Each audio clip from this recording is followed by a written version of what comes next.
Adakah akal salah bila mengatakan mengikut kemampuan saya akal, alam barzakh ini tidak wujud sebab akal tak boleh kesan. Macam mana akal boleh mengesan adanya alam barzakh di alam barzakh sementara dia tak boleh kesan? Akal ini boleh mengesan yang dapat dilihat oleh mata, didengar oleh telinga, dirasa oleh tangan, dicium oleh hidung atau dirasa oleh mulut. Maka itu yang boleh dikesan oleh akal. Itu batasan akal. Tapi yang di luar kemampuan akal untuk mengesan karena tidak dapat disentuh oleh tubuh badannya, maka akal tidak boleh untuk menghukum karena itu di luar kemampuan akal dan akal tidak punya otoriti untuk berbuat demikian. Jadi oleh kerana Allah akan bercerita tentang suatu hal yang luar biasa dan ini mencabar kepada akal, maka dimulakan oleh Allah dengan subhanah. Maksudnya maha suci Allah,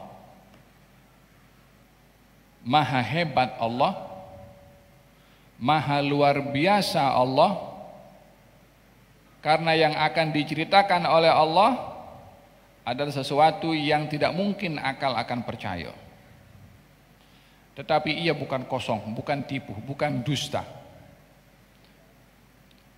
Demikian kalimat subhana bila dimulakan oleh Allah di dalam Al-Quranul Karim ingin memberitahukan tentang perkara yang besar yang akal tidak mampu dapat mengesannya.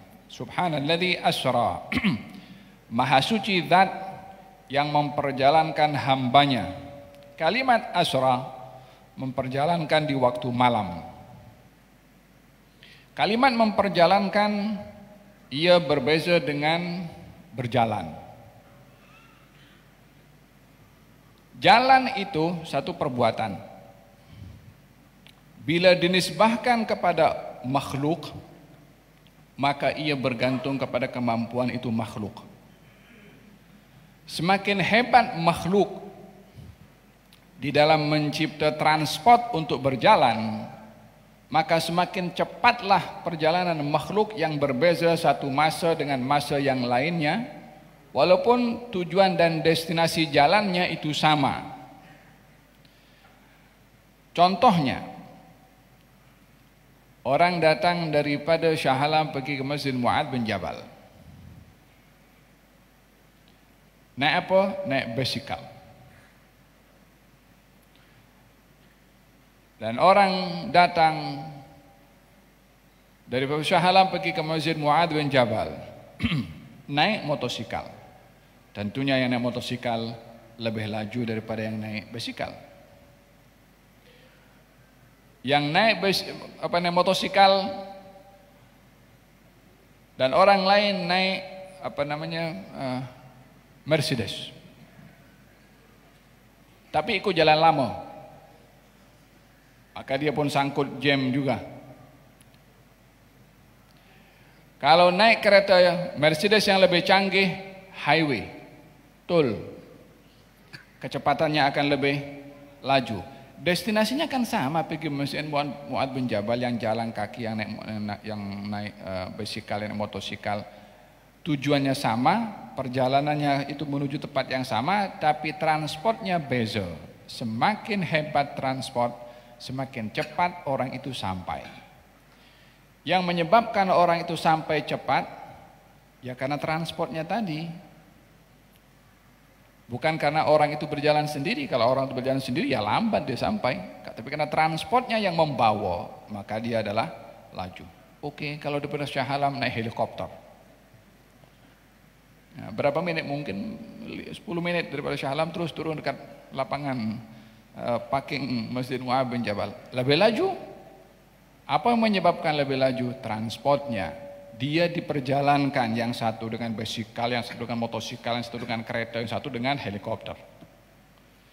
Maka dalam hal ini kecepatan akan beza tergantung siapa yang membawa. Ini kan buatan manusia, basikal, motosikal, helikopter. Agaknya kalau Allah Subhanahu wa taala yang memperjalankan itu bagaimana?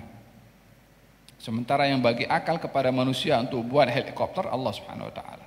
Yang bagi akal kepada manusia untuk buat kereta dengan kelajuan yang cepat Allah juga. Maka bila Allah Subhanahu wa taala yang memperjalankan hambanya, maka dalam hal ini jangan tanya tentang masa, cara dan kaifiahnya.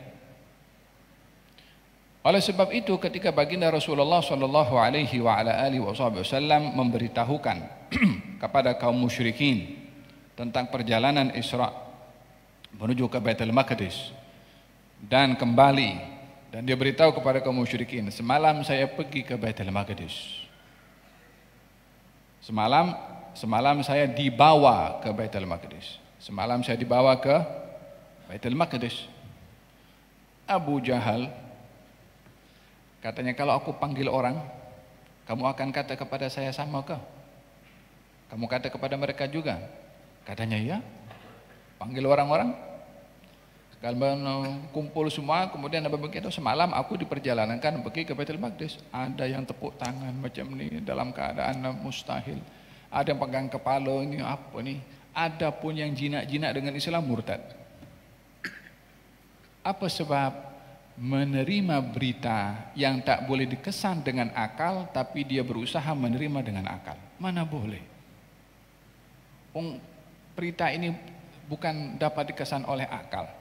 Seperti saya katakan tadi, otoriti akal itu ada limit.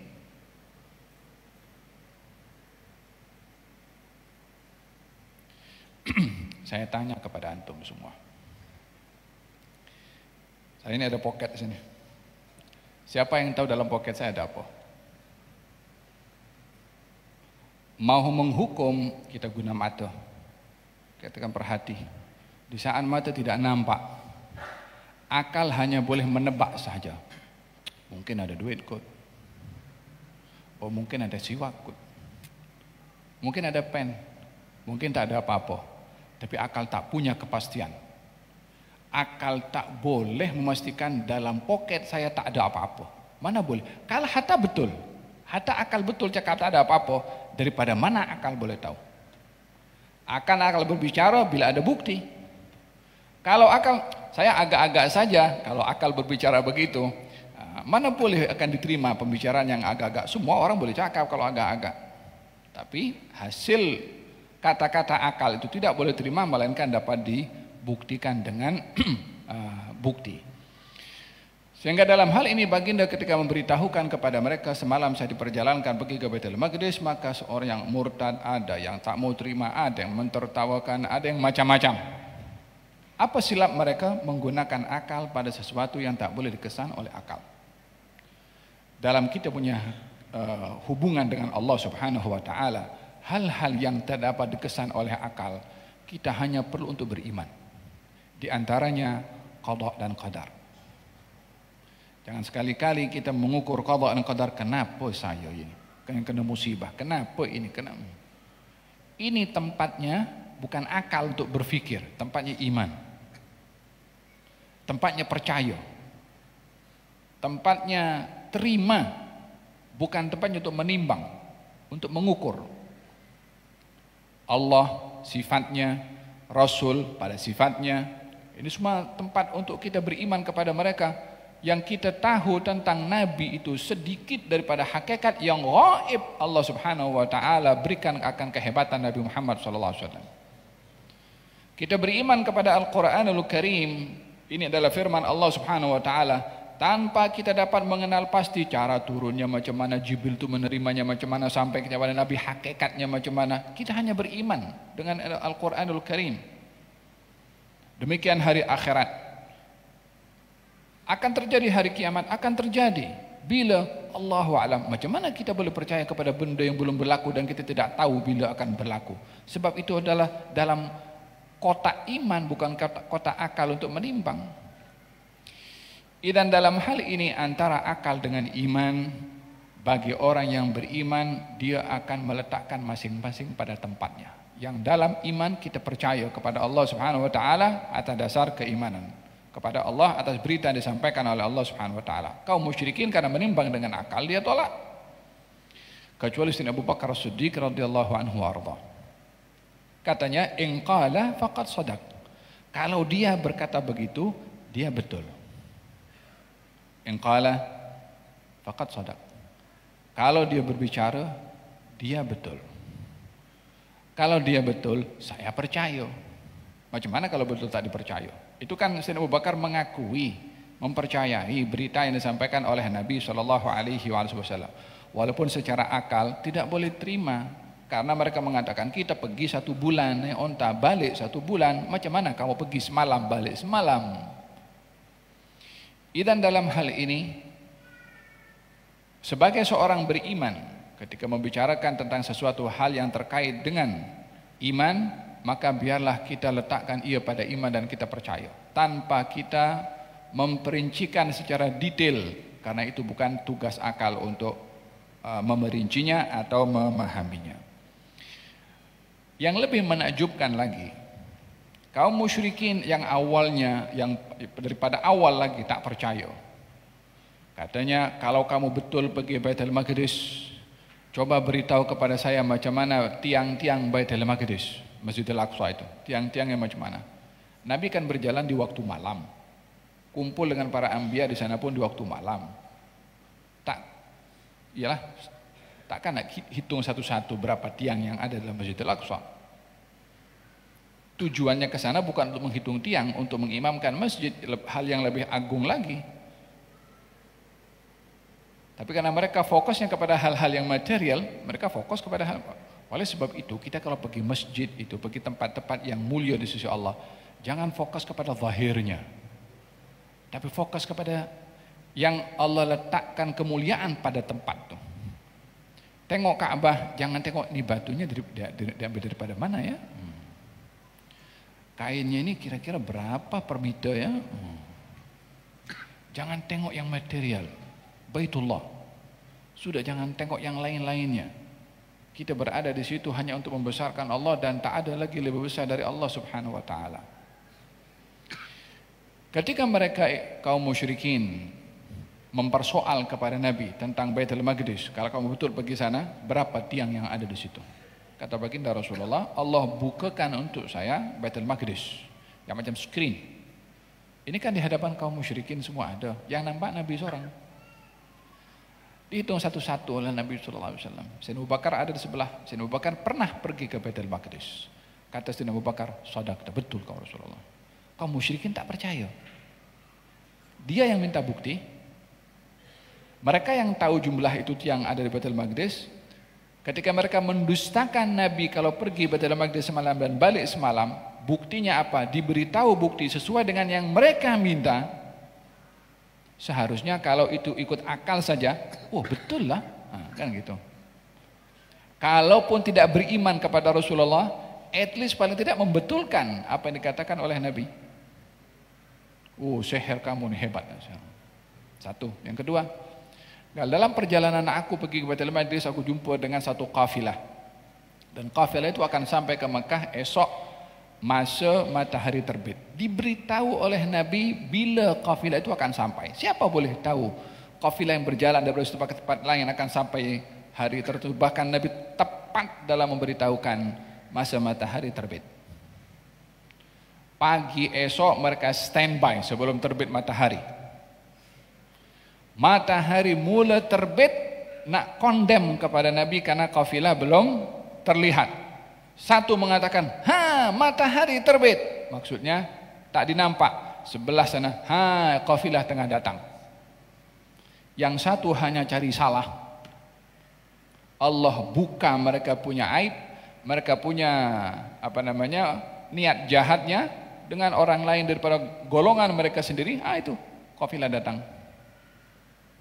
Ditanya sama kafilah, kepada kafilah itu, dalam perjalanan kamu macam mana? Ini sudah betul lah. Ini Nabi sudah cakap beberapa waktu yang lalu akan datang time matahari terbit.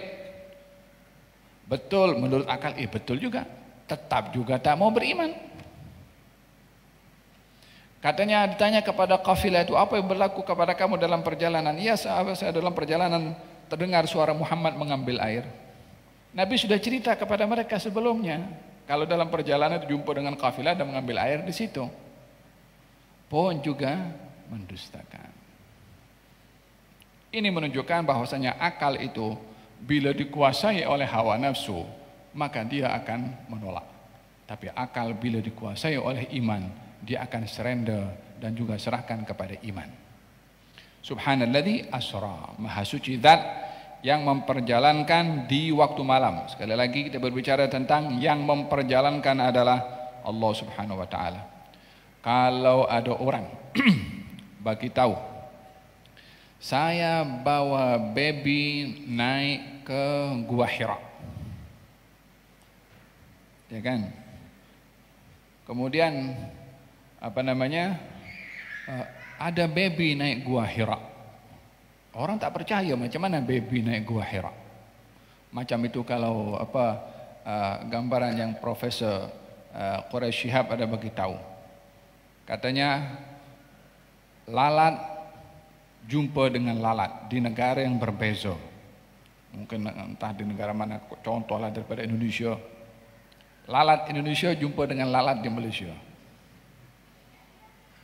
Kata lalat Indonesia mengatakan, "Hei, aku datang dari Indonesia lah." Kata lalat Malaysia, "Mana boleh engkau terbang daripada Indonesia nak terbang ke Malaysia.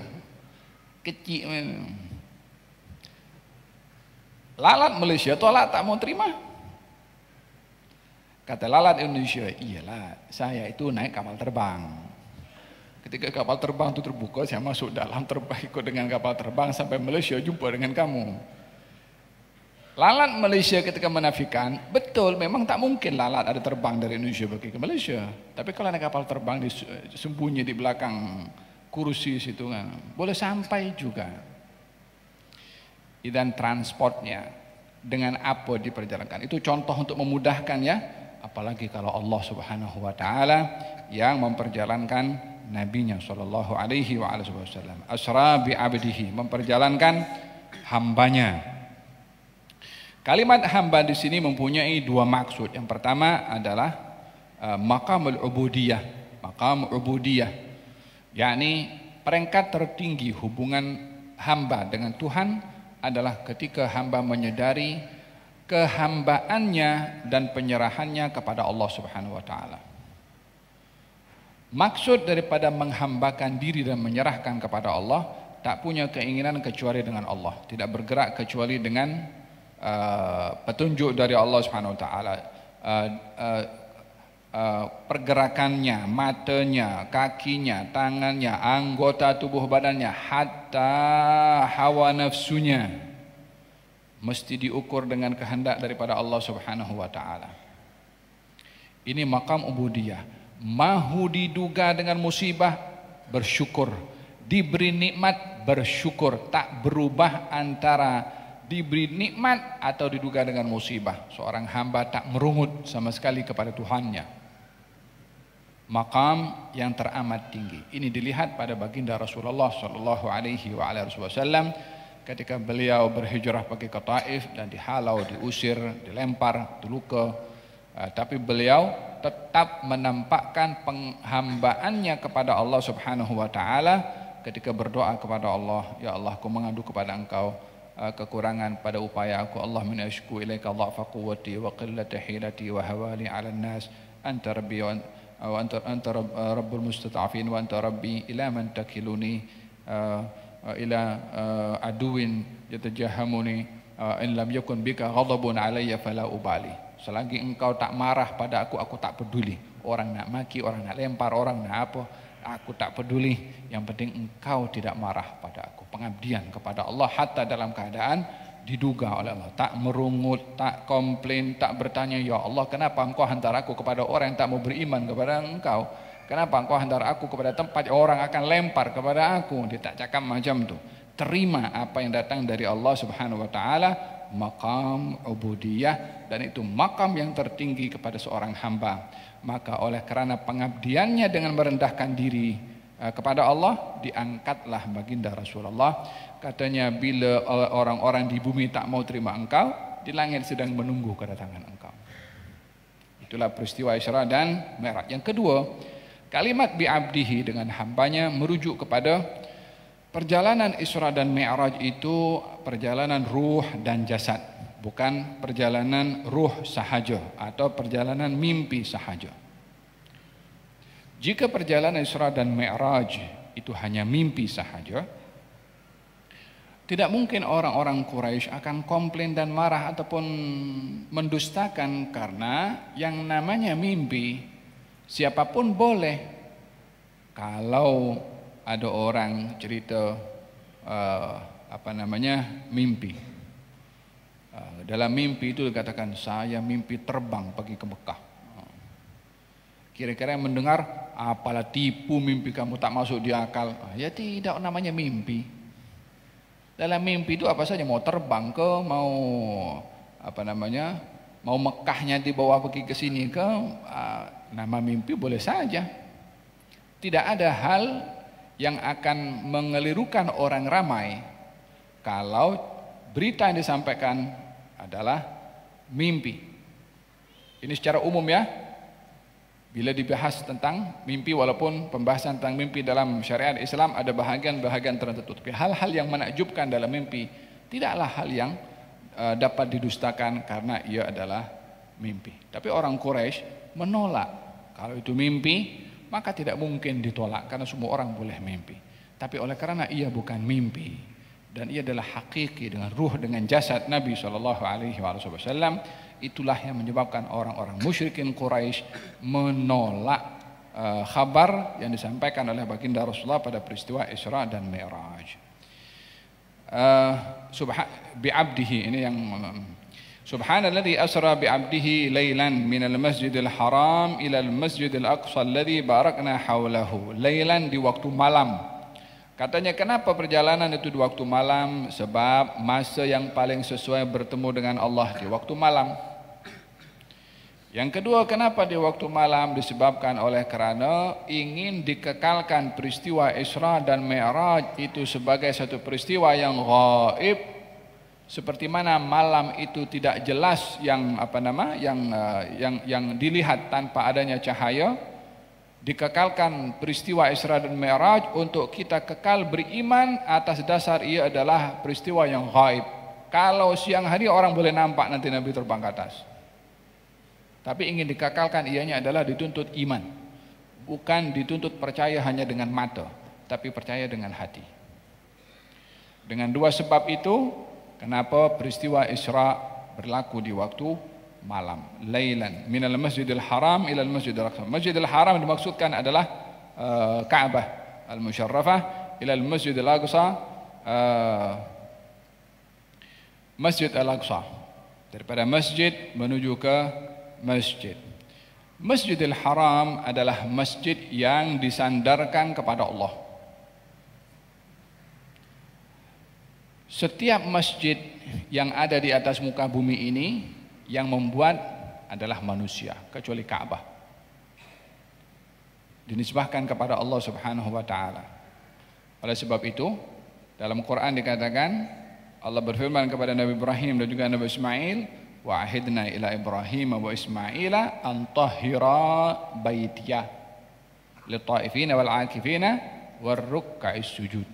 Wahai Ibrahim dan Ismail, aku ambil janji dan sumpah daripada engkau, bersihkan rumahku ini, kata Allah Subhanahu wa taala. Jadi oleh kerana Ka'bah itu rumah dinisbahkan kepada Allah Subhanahu wa taala, maka rumah-rumah yang lain menjadi cawangan. Rumah yang atau Ka'bah nisbahnya kepada Allah. Memanglah semua masjid itu rumah Allah, tapi itu nisbah. Macam mana? Rumah Allah masjid manusia yang buat, tapi Ka'bah Allah yang suruh. Oleh sebab itu, Ka'bah adalah induk kepada seluruh rumah-rumah Allah yang ada di atas muka bumi ini. Perbezaannya adalah sandaran pada rumah Allah itu dinisbahkan kepada Allah tasyrifan, untuk menghormati rumah tersebut karena disandarkan kepada Allah. Yang kedua adalah masjid yang ada di atas muka bumi ini yang membangun adalah manusia, kecuali Ka'bah Allah lah yang menyuruh manusia membangunnya. Subhanalladzi asra bi'abdihi lailan minal masjidil haram ilal masjidil aqsa alladzi barakna haulahu. Daripada Masjidil Haram ke Masjid Al-Aqsa. Alladzi barakna haulahu, yang kami berkati sekelilingnya. Kalau sekeliling Masjid Al-Aqsa diberkati, apatah lagi Masjid Al-Aqsanya. Sekelilingnya saja diberkati, apatah lagi Masjid Al-Aqsa. Oleh sebab itu kita diperintahkan untuk berziarah, pergi ke Masjid Al-Haram, Masjid Al-Nabawi dan juga Masjid Al-Aqsa. La tushaddu rihal illa ila thalathati masajid. Hendaklah janganlah kamu bermusafir kecuali pergi ke 3 masjid. Masjidil Haram, Masjid Hadza, Masjid Al-Aqsa. Masjidil Haram, masjidku, dan Masjid Al-Aqsa. Mudah-mudahan Allah Subhanahu wa taala berikan kemenangan, kejayaan dan memelihara Masjid Al-Aqsa daripada orang-orang yang keji dan jahat ya rabbal alamin. Min al-Masjidil Haram ila al-Masjid Al-Aqsa alladhi barakna hawlahu linuriyahu. Linuriyahu. Untuk kami tunjukkan kepadanya, yakni kepada Rasulullah. Ayat min ayatina, daripada tanda-tanda kebesaran kami. Yang ingin diberitahukan Isra Mi'raj ini jemputan khas dari Allah kepada Nabi untuk Allah tunjuk tanda-tanda kebesaran Allah pada Nabi. Ya'ni linuriyahu min ayatina, untuk kami tunjukkan kepada Nabi tanda-tanda kebesaran kami. Bila sebut ayat, itu tanda-tanda yang besar, hal yang luar biasa. Tanda-tanda yang besar yang ditunjukkan oleh Allah kepada Nabi SAW, ini peristiwa Isra dan Mi'rajnya dua peristiwa ya. Satu peristiwa perjalanan masjid ke masjid. Yang kedua adalah perjalanan daripada Masjid Al-Aqsa menuju ke Sidratil Muntaha. Ini masih berbicara tentang perjalanan daripada Masjidil Haram ke Masjid Al-Aqsa. Adapun perjalanan daripada Masjid Al-Aqsa ke Sidratil Muntaha adalah surat An-Najm. Dalam surat An-Najm, wan najmi idza hawa ma dhalla sahibukum wa ma ghawa wa ma yantiqu anil hawa in huwa illa wahyun yuha. Allamahu syadidul quwa dzu mirratin fastawa wa huwa bil ufuqil a'la thumma dana fatadalla fa kana qaba qausaini aw adna fa auha ila 'abdihi ma auha ma kadzaba al fuadu ma ra'a afatumarunuhu ala ma yara wa laqad ra'ahu nazlatun ukhra 'inda sidratil muntaha indaha jannatul ma'wa idh yaghsha sidrata ma yaghsha ma zaghal basaru wa ma tagha laqad ra'a min ayati rabbih al-kubra.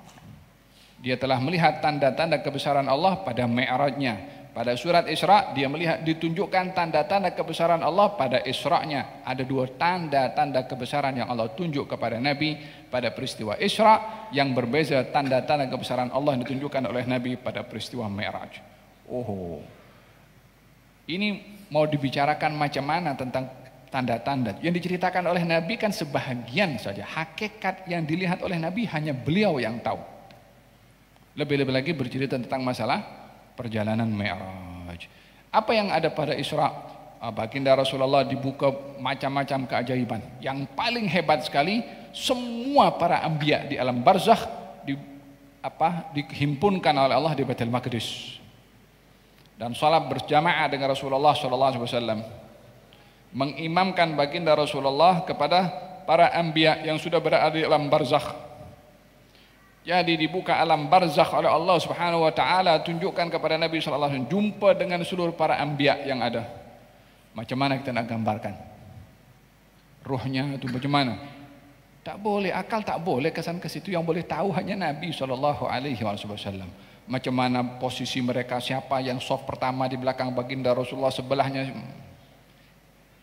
Intinya hanya diberitahu oleh Nabi, dijadikan imam di Masjid Al-Aqsa, dan semua para makmumnya dari kalangan para anbiya. Lalu dikubur Nabi Musa.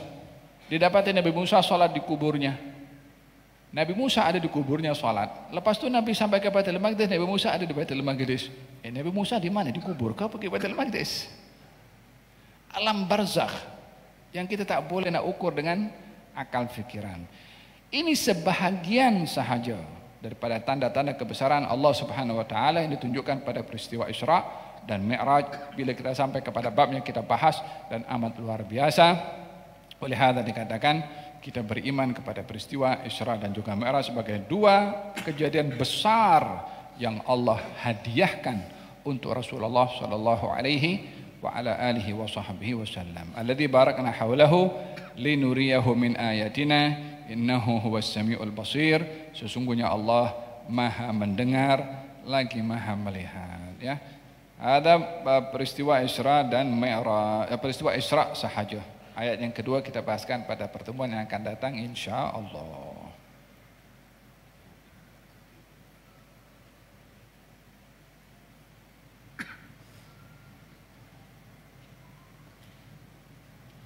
Ada pembahasan ulama berkenaan dengan Masjidil Haram dan Masjidil Aqsa. Siapa yang membangunnya? Yang membangun Masjidil Haram adalah Nabi Ibrahim bersama dengan Nabi Ismail. Yang membangun Masjidil Aqsa adalah juga Nabi Ibrahim. Hanya dijadikan tempat Masjidil Aqsa menjadi kiblat Bani Israel di masa akan datang. Dan Ka'bah menjadi kiblat kepada Nabi Ismail dan juga baginda Rasulullah SAW. Katanya ditanya kepada Rasulullah, "Ya Rasulullah, rumah Allah yang pertama dibangun di mana?" Katanya Ka'bah. Setelah itu apa? Baitul Maqdis atau Masjidil Aqsa. Kalau berapa beza jarak antara keduanya? 40 tahun.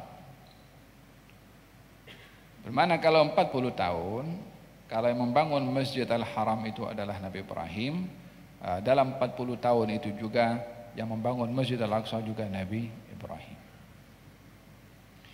Diletakkan di Masjid Al-Aqsa situ anaknya Ishak, dan di Masjid Al-Haram putranya itu Ismail.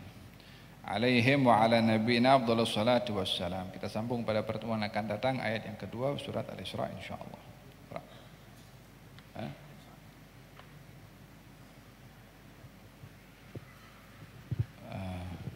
Bismillahirrahmanirrahim. Kitab Riyadhus Shalihin karangan Imam Nawawi. Kitab Riyadhus Shalihin karangan Imam Nawawi.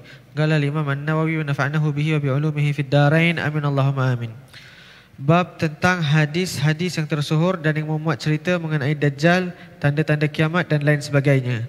Bab tentang hadis-hadis yang tersohor dan yang memuat cerita mengenai Dajjal, tanda-tanda kiamat dan lain sebagainya. Hadis yang ke-52. Hadis yang ke-52. وبه إليه قال حدثنا عن عقبة بن عامر رضي الله عنه أن رسول الله صلى الله عليه وآله وسلم خرج إلى قتل أحد فصلى عليهم بعد 8 سنين كالمودع للأحياء والأموات ثم طلع المنبر فقال إني بين أيديكم فرة وأنا شهيد عليكم وإن موعدكم الحوض وإني لأنظر إليه من مقام هذا ألا وإني لست أخشى عليكم أن تشركوا ولكن أخشى عليكم الدنيا أن تنافسوها قال فكانت آخر نظرة نظرتها إلى رسول الله صلى الله عليه وآله وسلم متفق عليه.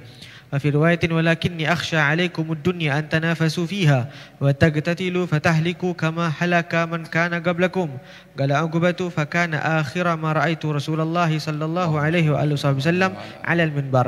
وفي رواية قال إني فرة لكم وأنا شهيد عليكم وإني والله لأنظر إلى حوضي الآن وإني أعطيت مفاتيح خزائن الأرض أو مفاتيح الأرض وإني والله ما أخاف عليكم أن تشركوا بعدي ولكن أخاف عليكم an tanafasu fiha. Dari Uqbah bin Amir radhiyallahu anhu bahwasanya Rasulullah sallallahu alaihi wasallam keluar ke tempat pemakaman orang-orang yang mati syahid dalam perang Uhud. Kemudian beliau mendoakan mereka setelah 8 tahun dari keguguran mereka, seperti orang yang mengucapkan selamat tinggal kepada orang yang masih hidup dan yang sudah mati. Beliau lantas naik ke atas mimbar dan bersabda, sesungguhnya aku maju di depan kamu sekalian. Aku menjadi saksi bagi kamu sekalian. Dan janji bagi kamu sekalian adalah telaga. Dan sesungguhnya aku melihat telaga itu dari tempat ini. Sesungguhnya aku tidak mengkhawatirkan kamu sekalian dari syirik, tetapi aku mengkhawatirkan kamu sekalian daripada saring berlumba-lumba dalam masalah dunia. Uqbah berkata, itulah yang terakhir kalinya saya melihat Rasulullah sallallahu alaihi wasallam, riwayat Bukhari dan Muslim. Dalam riwayat lain dikatakan, tetapi aku mengkhawatirkan kamu sekalian dalam masalah dunia, di mana kamu sekalian akan saling berlumba-lumba dan bunuh-membunuh, sehingga kamu sekalian akan binasa sebagaimana binasanya umat sebelum kamu. Uqbah berkata, itulah yang terakhir kalinya saya melihat Rasulullah sallallahu alaihi wasallam di atas mimbar. Dalam riwayat lain dikatakan, sesungguhnya aku akan maju di depan kamu sekalian. Aku menjadi saksi bagi kamu sekalian, sesungguhnya demi Allah, aku telah melihat telagaku. Sesungguhnya aku telah diberi kunci-kunci, yakni simpanan kekayaan bumi atau kunci-kunci bumi.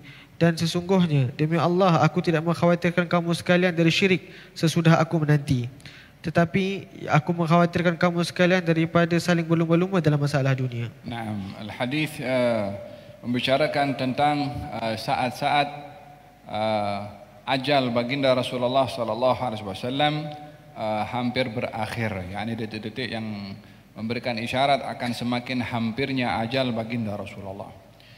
Seperti biasanya kalau seseorang sudah akan meninggal dunia, maka akan menyampaikan beberapa pesanan, karena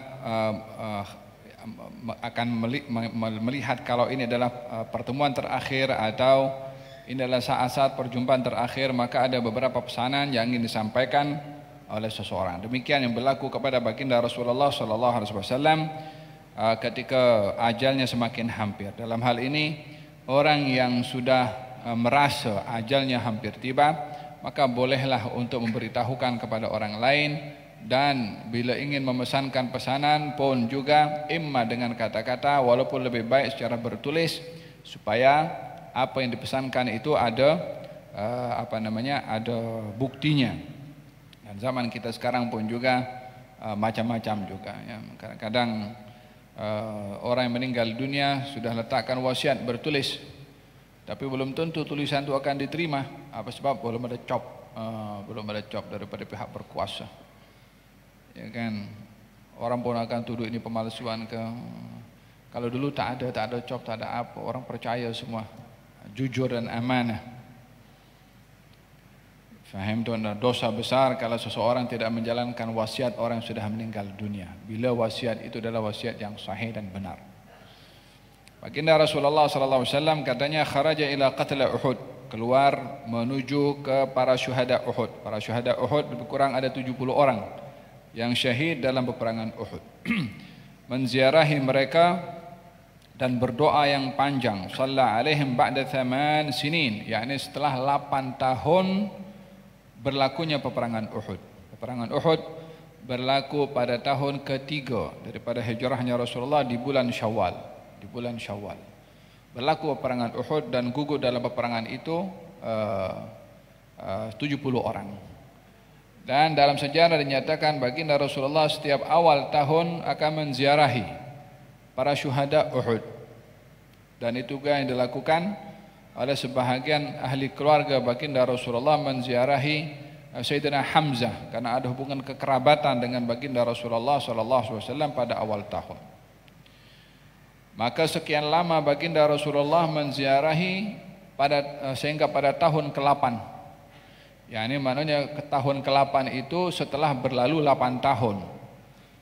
Ya kan? Nabi meninggal tahun 11. Perang Uhud terjadi pada tahun ketiga. Bermakna 3 tambah 8 11. Itu detik-detik akhir hayat Nabi sallallahu alaihi wasallam sebelum wafat, baginda ziarah.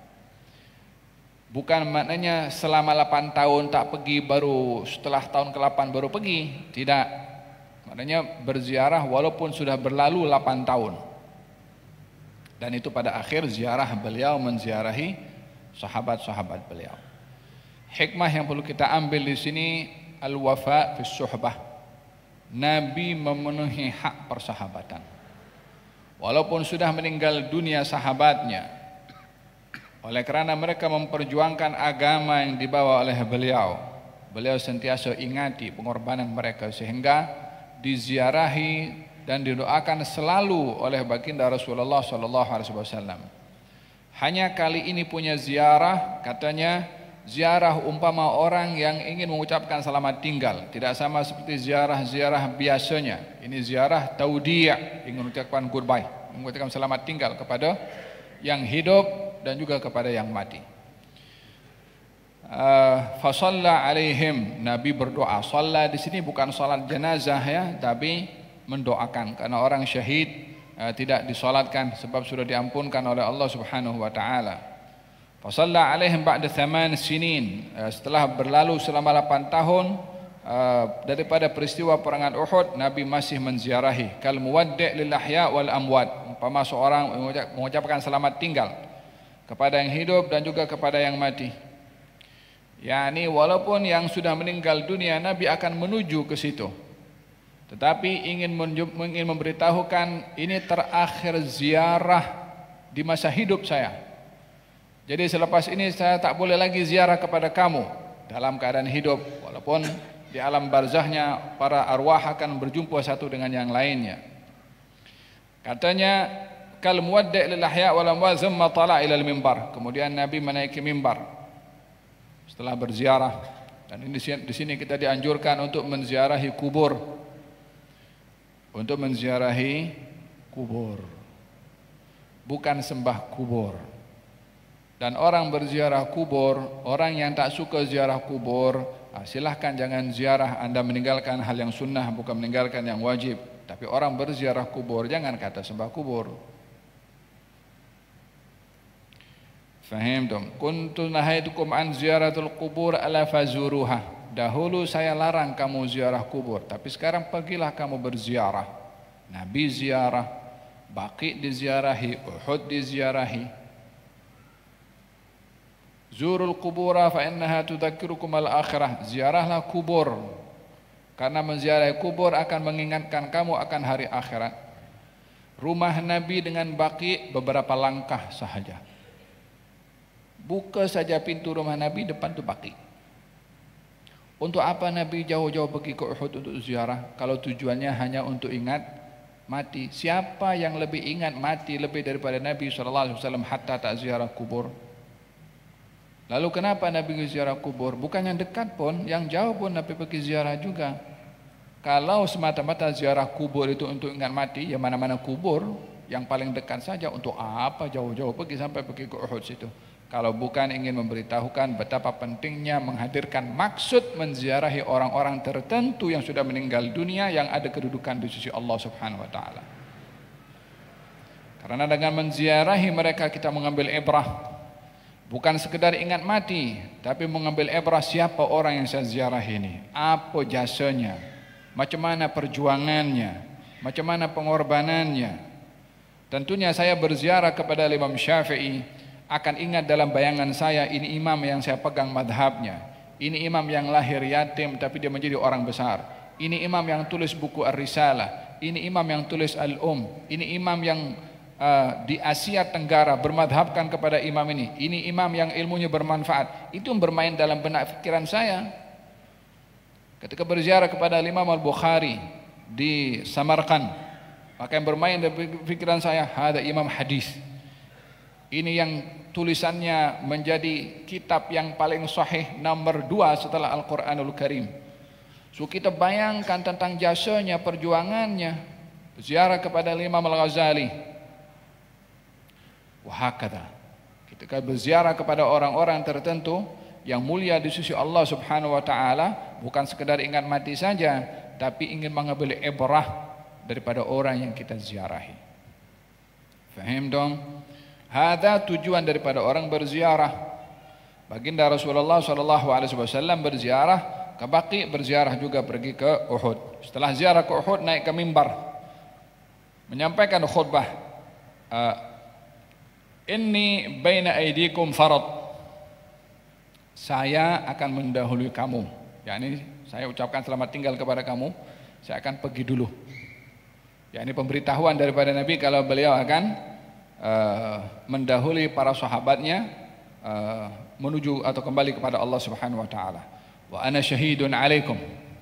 Saya yang akan menjadi saksi kepada kamu. Yakni perhatiannya Nabi kepada sahabatnya. Apa kalimat mendahului kamu ini? Oh. Ini berat maknanya kepada orang yang hidup sezaman dengan Nabi. Mana boleh digambarkan sayangnya orang kepada orang lain macam mana sahabat kepada Nabi Muhammad SAW. Kemudian beritahu, aku akan tinggalkan kamu dan aku tunggu kamu di alam barzakh. Inni faratukum alal haud. Saya akan mendahului kamu dan saya akan menjadi saksi untuk kamu. Perhatiannya kepada as-sahabah. Wa inna maw'idakum al-haud. Temu janji saya dengan kamu nanti di telaga. Berapa tahun? Sekarang sudah 1400 tahun lebih sudah. Masih menunggu beliau. Ini faratukum alal haud. Saya ke telaganya belum sampai. Ya kan? Itu pesanan Nabi kepada sahabat dan juga kepada umatnya. Itu bukan tertuju kepada sahabat saja. Sebab yang akan pergi ke telaga bukan sahabat saja. Tapi oleh kerana yang hidup di zaman Nabi adalah sahabat, maka itu ditujukan kepada mereka. Walaupun message itu kepada semua. Inni faratukum alal haud. Janji, temu janji saya dengan kamu di telaga. Wa inni la anzuru ilaihi min maqami hadha. Sekarang ini saya boleh nampak saya punya telaga di depan tempat saya ini. Pakai teleskop apa? Ini sekali lagi berbicara tentang akal. Macam mana Nabi di Madinah khutbah di atas mimbar, katanya boleh nampak telaga. Oh, telaga ini di mana? Wah, posisi insan di bumi ini, kalau kita naik kapal terbang itu rumah nampak kecil, bahkan mungkin tak nampak. Macam mana manusia? Kecil di sini. Belum lagi ini jarak hanya berapa ribu kaki saja kapal terbang tuh. Coba dengan bulan. Apa yang dinampak orang di bulan boleh nampak? Buminya nampak kecil. Macam kita nampak bulan. Coba up lagi naik ke atas sebagai matahari. Kira-kira macam mana bentuk bumi? Coba kalau nak tengok daripada matahari, manusia itu macam mana kecilnya. Up lagi ke atas. Kata Nabi, aku nampak telaga aku. Oh, di atas telaga, di atas Sidratul Muntaha, di atas segala-galanya. Ya subhanallah. Kalau aku nampak telaga aku daripada tempatku ini, daripada mimbar tuh. Entah berapa hijab dibuka oleh Allah Subhanahu wa taala untuk baginda Rasulullah nampak telaga beliau. Wa inni la anzuru ilaihi min maqami hada. Wa inni lastu akhsha 'alaikum. Ini pesanannya. Setelah mengatakan aku tunggu kamu nanti di sana, jangan sampai kamu lalu jalan yang lain. Jangan sampai kamu tinggalkan aku punya pesanan. Jangan sampai kamu abaikan. Aku tunggu kamu. Kalau kamu ikut aku punya pesanan, aku tunggu. Destinasinya kamu akan sampai kepada aku. Tapi kalau tak ikut, mana mungkin akan pergi ke telaga kalau orang tidak ikut kepada pesanan Nabi SAW. Jadi setiap orang yang beriman sebagai umat Nabi Muhammad hendaklah berkeyakinan Nabi sedang menunggu umatnya di telaga. Hanya kita sekarang perjalanan dalam hidup ini, relnya itu menuju ke telaga atau ke tempat yang lain. Wa inni lastu akhsha 'alaikum an tusyriku. Saya tidak risau kamu akan syirik setelah saya.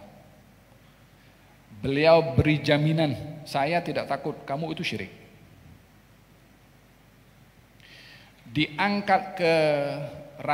Diangkat kerisauan Nabi oleh Nabi sendiri sebagai jaminan, saya tidak risau syirik berlaku kepada kamu. Kecuali di zaman kita sekarang yang suka syirikkan orang itu. Nabi bagi jaminan saya tidak risau umatku syirik. Orang zaman sekarang yang sebut ini syirik, ini syirik, ini syirik.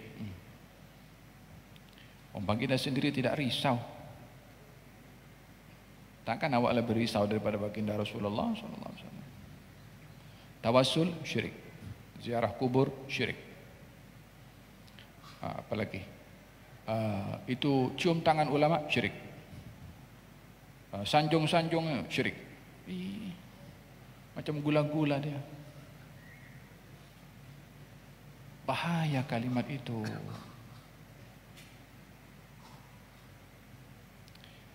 Ini lastu akhsha 'alaikum an tusyriku. Saya tidak risau kamu syirik. Apa yang dirisaukan olehmu ya Rasulullah? Walakin akhsha 'alaikum ad-dunya an tanafasuha.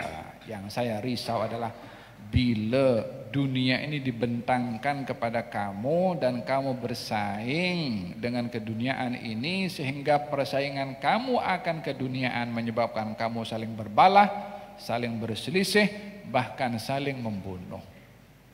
Ini yang dirisaukan oleh Nabi. Yang dirisaukan oleh Nabi persaingan dalam keduniaan.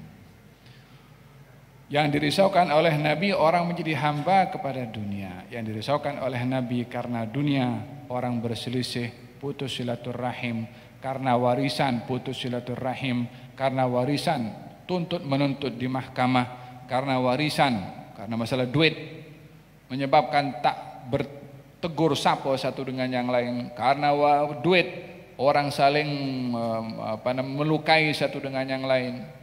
Karena duit mungkin saling berbunuh satu dengan yang lain. Bukankah itu banyak berlaku di zaman kita sekarang?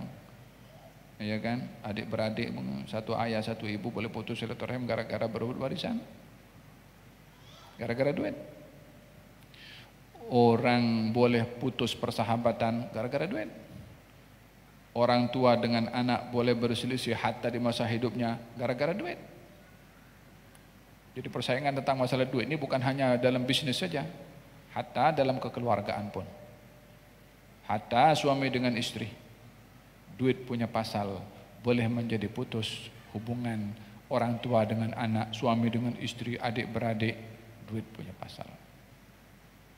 Itu yang Nabi takut, itu yang Nabi risau. Jangan sampai gara-gara masalah duit, ya itu kan saya punya hak, ya betul.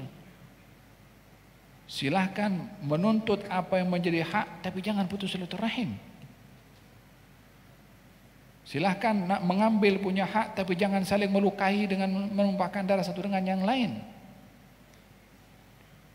Bukankah ada mahkamah akhirat yang akan menjadi hakim adalah Allah Subhanahu wa taala? Kita tak boleh menjadi hakim kepada orang lain untuk menghukum orang lain dengan cara kita sendiri.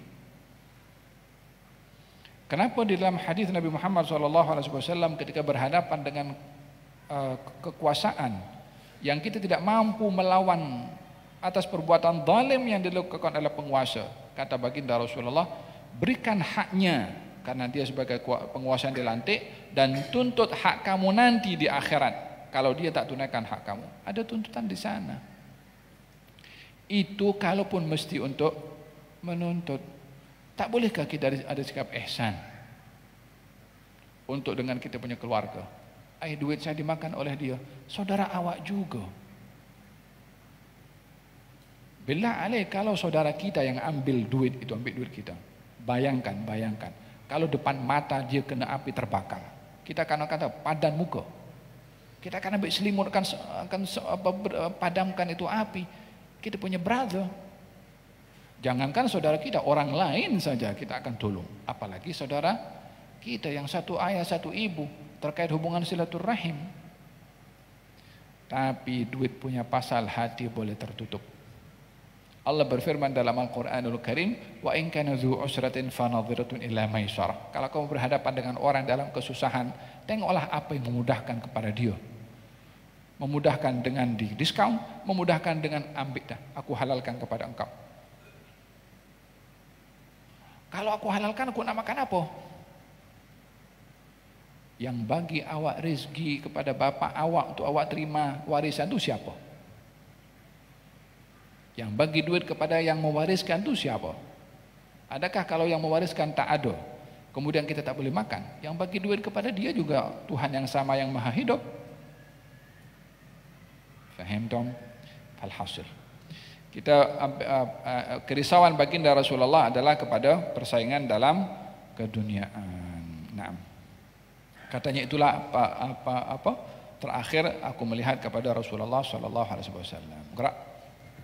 وبه لهي قال حدثنا عن أبي زيد عمرو بن أخطب الأنصاري رضي الله عنه قال صلى بنا رسول الله صلى الله عليه وآله وسلم الفجر وصعد المنبر فخطبنا حتى حضرت الظهر فنزل فصلى ثم صعد المنبر حتى حضرت العصر ثم نزل فصلى ثم صعد المنبر حتى غربت الشمس فأخبرنا ما كان وما هو كائن فأعلمنا أحفظنا رواه مسلم. Dari Abu Zaid Amr bin Akhtab Al-Ansari radhiyallahu anhu berkata, kami salat subuh bersama-sama dengan Rasulullah sallallahu alaihi wasallam. Kemudian beliau naik mimbar untuk berkhutbah hingga datang waktu zuhur. Ketika datang waktu zuhur, beliau turun dan mengerjakan salat. Setelah itu beliau naik mimbar lagi dan berkhutbah hingga datang waktu asar. Ketika datang waktu asar, beliau turun dan mengerjakan salat. Setelah itu beliau naik mimbar lagi hingga terbenamnya matahari. Beliau memberitahukan kepada kami segala apa yang telah lalu dan apa yang sedang maupun akan terjadi. Orang yang paling pandai adalah orang yang paling kuat hafalannya di antara kami, riwayat Muslim. Nah, ada peristiwa satu hari khutbah. Ya subhanallah. Khutbah baginda Rasulullah daripada subuh. Daripada subuh menyampaikan khutbah, kemudian sampai zuhur. Selepas solat zuhur sambung khutbah sampai asar. Setelah asar sambung khutbah sampai terbenam matahari. 12 jam khutbah. Ya subhanallah. Nah, dibayangkan macam mana khutbah 12 jam. Katanya yang hadir dalam khutbah itu Nabi cerita semua benda. Hal yang sedang berlaku, yang sudah berlaku, yang akan berlaku diceritakan dalam 12 jam punya. Ya, ini setengah hari. Sebab daripada terbit fajar sampai terbenam matahari. Khutbah. Hanya berhenti untuk salat sahaja. Dan semuanya khusyuk. Tak seorang pun yang berganjak daripada khutbahnya Rasulullah sallallahu alaihi wasallam. Katanya yang paling cerdas di antara kami yang paling banyak menghafal. Yakni untuk menghafal keseluruhan khutbah 12 jam. Macam mana? Bukan ada tape recorder masa itu. Adakah dapat tersimpan semuanya? Adakah dapat disampaikan semuanya? Allahu a'lam. Tapi Nabi bercerita segala-galanya. Gerak. Wabihi lahikal hadath. Sebagai amanatul balagh. Karena Nabi diperintahkan menyampaikan, disampaikan semua. وبه له قال حدثنا عن عائشة رضي الله عنها قالت قال النبي صلى الله عليه وآله وسلم من نظر أن يطيع الله فليطيعه ومن نظر أن يعصي الله فلا يعصيه رواه البخاري. Dari Aisyah radhiyallahu anha berkata, Nabi sallallahu alaihi wasallam bersabda, barang sesiapa yang bernazar untuk taat kepada Allah, maka ia harus mentaatinya atau melaksanakan nazar itu. Tetapi barang sesiapa yang bernazar untuk derhaka kepada Allah, maka ia tidak boleh derhaka kepadanya. Riwayat Bukhari. Naam, nazar ini adalah orang yang melazimkan diri ke atas sesuatu yang tidak diwajibkan dalam syariat. Tapi dengan nazar akan menjadi wajib. Orang berpuasa sunnah hari Isnin, hukumnya sunnah. Tapi kalau dia bernazar untuk puasa hari Senin, maka puasa hari Isnin menjadi wajib kepada dia karena nazarnya tadi. Jadi barang siapa yang bernazar untuk kebaikan, wajib untuk mentaati nazarnya. Tapi kalau orang bernazar untuk maksiat, maka tak boleh taat pada nazarnya, tapi kena bayar kafarah sumpah. Contohnya orang bernazar, saya bernazar untuk curi, tak boleh dia tunaikan, maka dia curi. Kenapa curi? Saya dah bernazar. Faham tom? Haram, dia haram dua kali. Satu haram bernazarnya, yang kedua haram mencurinya. Jadi macam mana kena buat? Dia tak boleh melakukan perbuatan maksiat walaupun bernazar, tapi dia kena bayar kafarah daripada nazarnya itu. Faham tom? Gerak. وبه له قال حدثنا عن أم شريك رضي الله عنها أن رسول الله صلى الله عليه وسلم أمرها بقتل الأوزغي وقال كان ينفخ على إبراهيم. متفق عليه. Dari Ummi Syarik radhiyallahu anha bahawasanya Rasulullah sallallahu alaihi wasallam memerintahkan kepadanya untuk membunuh cicak, dan beliau bersabda cicak itu dulu selalu meniup-niupkan api sewaktu Nabi Ibrahim dibakar. Bukhari dan Muslim. Nah, hadis ini memberitahukan membunuh kepada cicak, dan Nabi memberitahukan dahulu cicak ini salah satu binatang yang menghembuskan api, yang menghembuskan angin pada api Nabi Ibrahim alaihissalam. Yakni diingati perbuatan cicak walaupun dia bukan makhluk mukallaf, tapi perbuatannya yang begitu hatta pada binatang diceritakan oleh baginda Rasulullah supaya kita mengambil ibrah bahwa apa yang kita lakukan daripada hal yang mungkar, hal yang maksiat, walaupun tak terlibat langsung pun atau tak berkesan pun perbuatan kita maksiat itu kepada orang lain, tetap kita akan dianggap melakukan perbuatan maksiat. Cicak itu ketika meniupkan, mana boleh itu mulut cicak meniupkan sehingga api itu boleh menyala, tak ada kesan apapun. Tapi perbuatan cicak itu untuk berbuat demikian kepada api Nabi Ibrahim, karena itu perbuatan